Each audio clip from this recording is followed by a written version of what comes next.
Welcome to the Stoppage Time edition of the Pitch to Pro podcast. This is a highlight reel of some of the best moments from the show so far, and every other week we will be bringing you a special 5 to 7 minute segment featuring the best stories, tales, and moments of the podcast.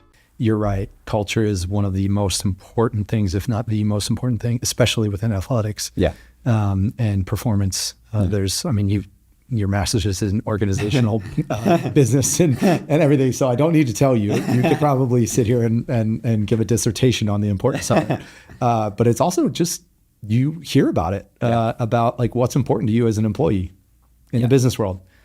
Almost always top 3 is going to be culture or number 1, right? So just kudos to you. And I think it's great. And then also in the game, in the moment that you just mentioned, how hard was that? Because I'm a coach too, but not at your level. But how hard was it for you to just shut your mouth and let them figure it out? Because I know you were dying inside. Yeah. It also comes to my personality, very, very calm down most of the time.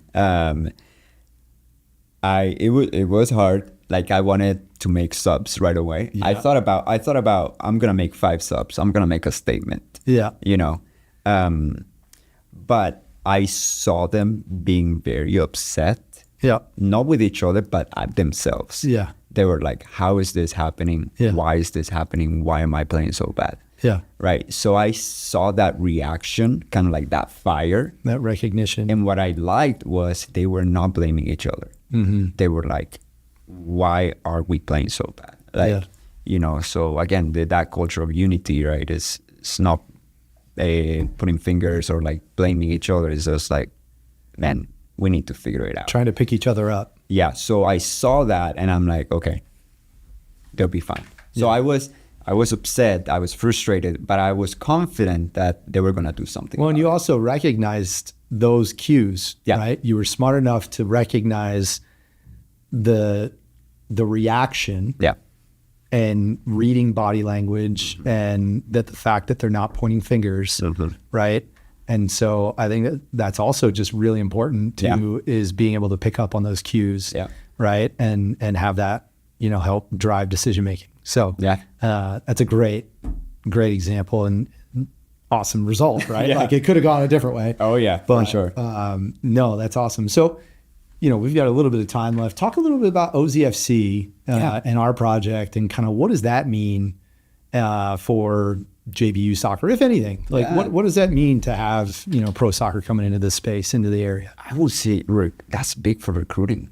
Yeah. That's big for recruiting, not just because there is a funnel with boys soccer now with, the academy.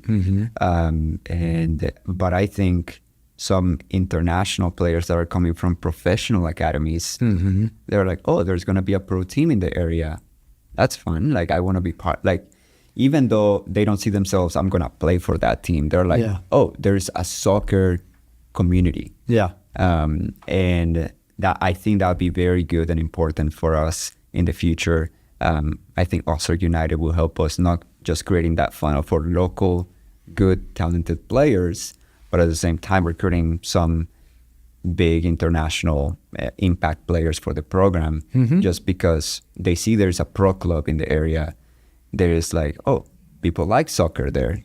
I can go watch games, professional level games. So I think recruiting is going to be huge. And they see opportunity, right? They see opportunity. There's Ryan Williams, former JVU player, played in the USL, New Mexico United, Charlotte Eagles. Does every player get an opportunity? No. But, it at least provides local opportunity, right? Yeah, and you never know, right? And we have, I would say, 2-3 incredible players that could be playing on a professional level. Yeah. So it's, I think it pushed them to, to work hard. Yeah. And then just for the community in general, I think just soccer is just so good for the community. Yeah. Whether you love the sport or not, it's just so good. It brings belonging and unity. I love that. It brings everybody together. It's my favorite thing about the sport. Mm-hmm. Well, man, I love that perspective. And, I think that there's also just all kinds of collaboration opportunities, like on the coaching side, all kinds of things that, I'm excited to work with the youth organizations, but also the collegiate organizations in the area. I mean, you know, NWAC's developing their soccer programs. I think there's great opportunities there with you guys. Obviously, U of A, Colby may not need our help, but you know, I mean, we're bringing pro women's soccer here too, right? So I mean, that really strong program. I mean, there's plenty of, you know, former U of A players playing in the USL Super League and in the NWSL. Thank you for joining us for this stoppage time special of the Pitch to Pro podcast. If you've enjoyed the conversation, you can click watch the full episode here. Be sure to tune in next Thursday for a new episode of the Pitch to Pro podcast, the official podcast of Ozark United FC. Available on YouTube, Instagram, and everywhere you get your podcasts.